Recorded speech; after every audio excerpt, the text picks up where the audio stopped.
అస్మద్గురుభ్యో నమః.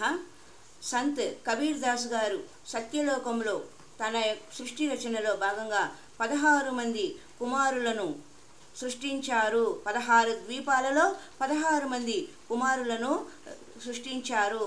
వారి పేరు కుర్మా, జ్ఞాని, వివేక, తేజం, సహజ్, సంతోష్, సూరతి, ఆనంద, క్షమ, నిష్కామ, జలరంగి, అచింత, ప్రేమ, దయాళు, ధైర్య, యోగ సంతాయన్ లేదా యోగజీత్ అని చెప్పుకున్నాము. సత్యపురుషుడు కబీర్ ప్రభువు పుత్రుడైన అచింతుడికి సత్యలోకం యందు మిగతా సృష్టిని రచించాల్సిన బాధ్యతను మరియు శక్తిని ప్రదానం చేసిరి.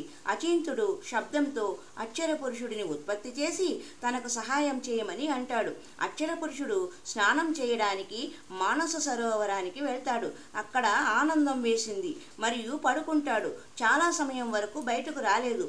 అప్పుడు అచింతుడి ప్రార్థన మేరకు అక్షర పురుషుడిని నిద్ర నుండి మేల్కొనడానికి కబీర్ పరమేశ్వరు అదే మానస సరోవరం నుండి కొంత అమృత జలాన్ని తీసుకొని ఒక గుడ్డుగా తయారు చేసి అందులో ఒక ఆత్మను ప్రవేశింపజేసి ఆ గుడ్డును మానస సరోవరంలోని నీటిలోకి వదులుతారు. ఆ గుడ్డు చేసే గడగడ శబ్దానికి అక్షర పురుషుడికి నిద్రాభంగం అవుతుంది. అతడు గుడ్డును క్రోధంతో చూడగానే అది 2 ముక్కలై అందులోంచి జ్యోతి నిరంజన్ చరపురుషుడు బయటపడతాడు. ఇతడే మునుముందు కైల్ అని పిలువబడుతున్నాడు. అప్పుడు సత్యపురుషుడు ఆకాశవాణి చేసి ఇద్దరిని నీటి నుండి బయటకు వచ్చి అచింతుడి ద్వీపంలో ఉండమని చెప్తారు.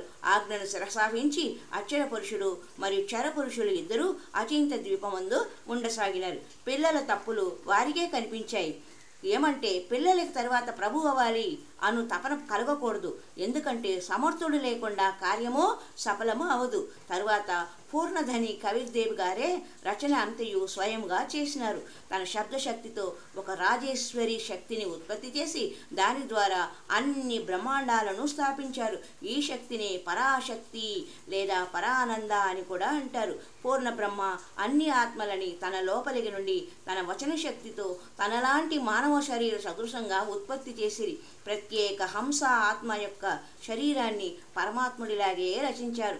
దాని తేజము 16 సూర్యులలాగా మానవ సదృశ్యమై ఉన్నది. కానీ పరమేశ్వరుడి శరీరం యొక్క ఒక్క రోమకోపం యొక్క ప్రకాశం కోట్ల కొలది సూర్యుల కంటే అధికంగా ఉంటుంది. చాలా కాలం తరువాత చరపురుషుడికి ఒక ఆలోచన వచ్చింది.